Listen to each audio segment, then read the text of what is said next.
We have been alternatingly rinsing from the back side. A little bit of pressure just to keep everything rolling. Then come back to the front side and rinse on it all the way across.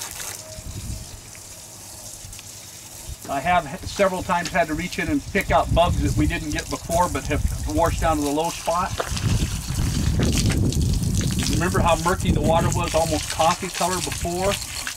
And rinsing from the back side to the front side again, you can see the water is cleared up, and that's what we're looking for, is that good clear water. This filter wasn't extremely dirty, but just from experience, there's no doubt in my mind we were losing 3 to 5% of our air passage, which is probably equivalent to about 1/2 to 3/4, maybe 1% of torque. And on a hot day, that is an awful lot. And like I say, this wasn't an extremely dirty filter. At least it didn't look extremely dirty.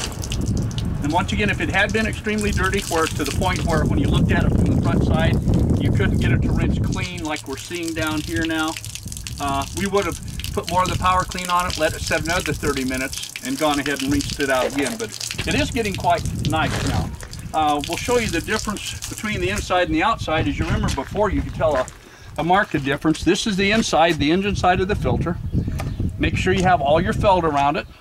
Okay, now we're going to look at the outside where the air comes to, and it basically looks the same as what the backside does, and that's what we're looking for. Now we're going to let this set and dry, and drying time, of course, depends upon the humidity you're in, the temperature you're at, if you've got a breeze or not blowing on it. We're going to let this set, I'm going to guess, probably about 4 hours before it's completely dry. Well, I'm going to shake it a little bit to get all of it out I can.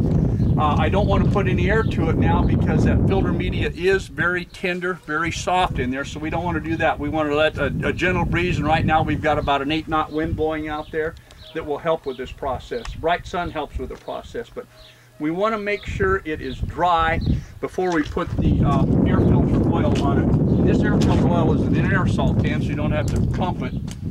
And you put it on only on the outside. You don't put any on the inside surface, only on the outside. And after this gets dry, we'll go ahead and we'll start spraying this. And you'll be able to see that it does have a red tint to it. And we spray back and forth. We don't spray across this. We want to spray up and down the grooves of the filter so all the filter surface does get oil on it. Now, we don't want it to be dripping. It's better to put 2 light coats on than it is 1 heavy coat on this. And when I do spray it on, I lay it flat so that the oil will penetrate the filter media, but I don't want it dripping off on the inside. You don't want to run that through the compressor. It is a sticky oil, and if it builds up in your compressor, you'll definitely be doing a compressor. And it's not rocket scientist, it's just good common